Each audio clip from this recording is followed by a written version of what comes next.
Okay, bear with me, guys. Please like and subscribe, and I'm going to hold the camera here, so it's going to be shaky. I'm not set up in my room quite yet, so,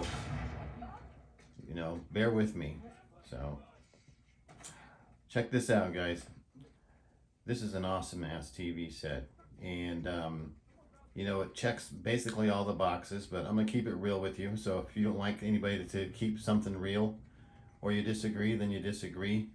But I notice a lot of people will make a comment when there's something that goes wrong about what I say with their TV. But if I say something right about it, they don't comment at all. So comment both ways. Comment both ways. Don't just comment when something's going right for the particular TV that you like. It's pretty funny how people are, but I guess that's just people altogether.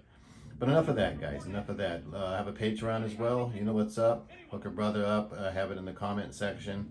And buy me a cup of coffee.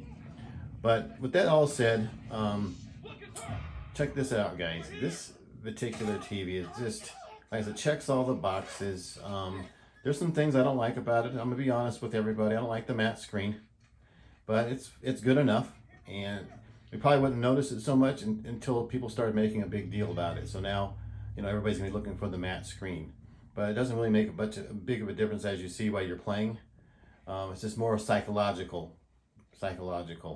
Unless someone could prove me wrong, I don't see any difference in the matte screen versus the glossy. I prefer the glossy, of course, but yeah, that's that. And then another thing is in gaming, you think there's a bigger difference, but when you're actually playing it versus the C1, it's pretty close, guys. Side by side, I'm sure that, the Sony's better, the A80J, but, the C1 has better features. You know how all that crap goes. When you're playing a game, you're not sitting there nitpicking the crap out of it for detail of the grass blades. We're just sitting there playing the game. So with all that said, you can go over it. I actually like the black a little bit better. It gets deeper on the LG, but it does crush a little bit.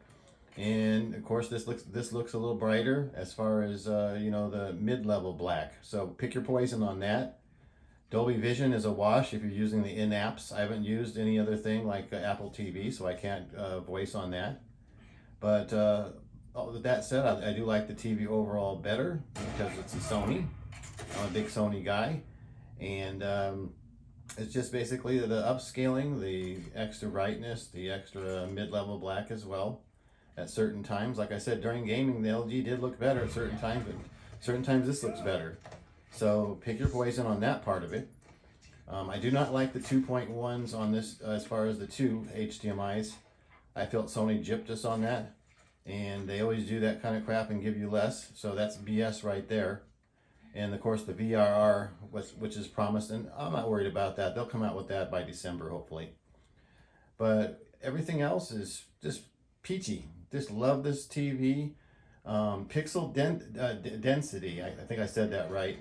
I'm going to leave that to a smaller screen. If you go to like a 55 like this screen is versus my big 85 or 65, 65 versus 85, there's a huge difference in the way it looks. It looks sharper on the smaller screens.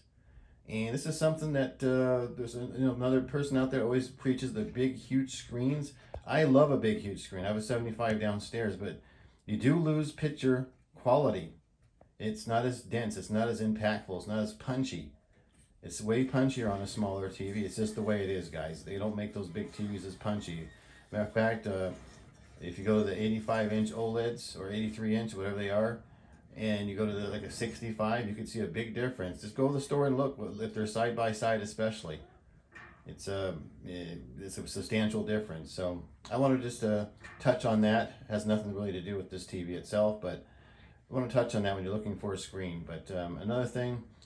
Upscaling is phenomenal on this, and the cognitive chip, I'm gonna be honest, so far compared to my Z9F downstairs, I don't see any more sharpness in the cognitive chip. In the face, when you get really close facial details and all that, I don't see any more cognitive detail as far as any of that is concerned. So I'm sure there is, I'm sure it's better, but I just can't see